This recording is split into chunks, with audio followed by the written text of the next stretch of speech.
feeling this is gonna stick around the Raleigh area. Probably go to some kid who goes to NC State, wears a Patagonia vest. Bruh. Just taking a guess. Maybe.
John. What's up, man?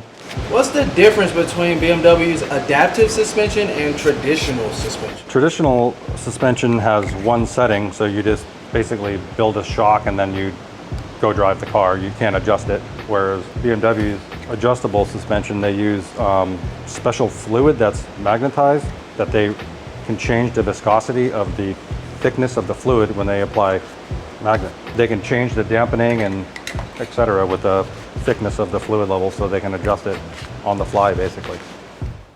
Don't buy a used BMW just because it's cheap. Let me explain.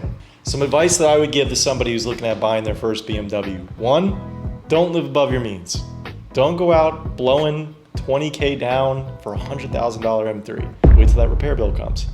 Second, don't go modifying the bank's car. Just because you bought it and 2 days later you've already got tint, exhaust, and a mod to your B58 3 Series. If the bank owns it, don't modify it.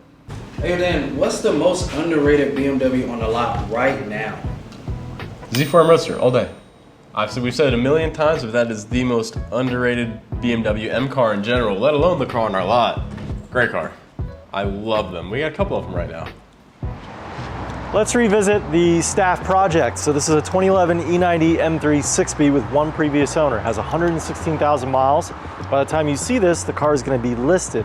The work is not complete, however. That's because we want to give you the opportunity, if you do buy it from us, to join in on the reconditioning. So what that means, the oil pan gasket, the rod bearings, the valve covers, the valve cover gasket, all of that's going to be replaced by our team.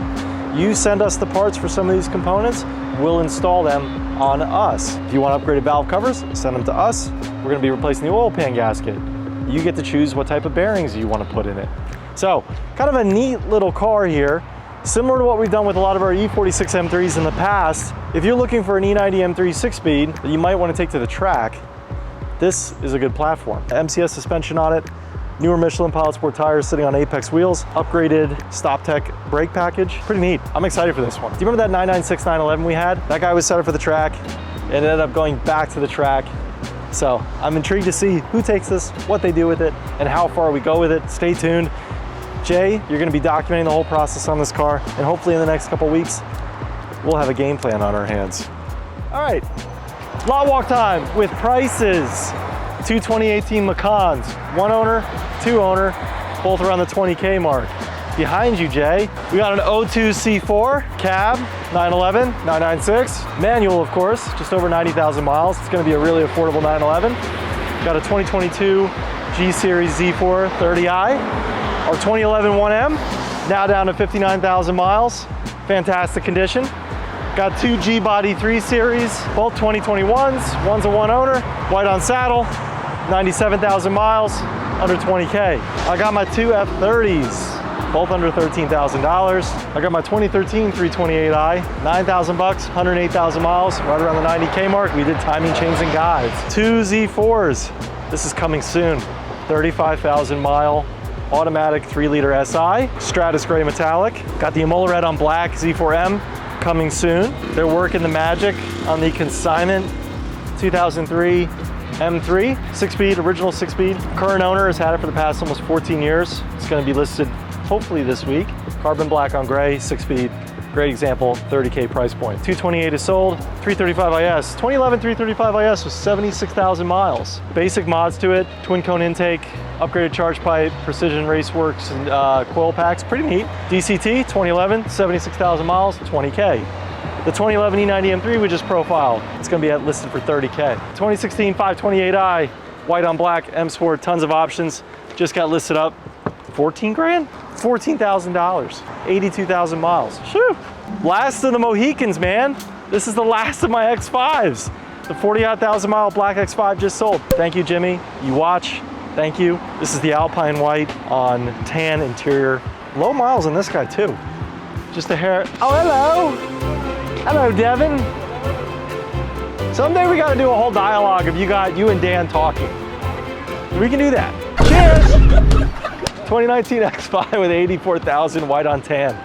All right, my row of X3s, they come and go quick. This guy, one owner, 2023 X3, 33,000 bucks, 39,000 miles. It's my cleanest one, nice. Got an X3 M40 in arguably the best color, Phytonic blue on cognac.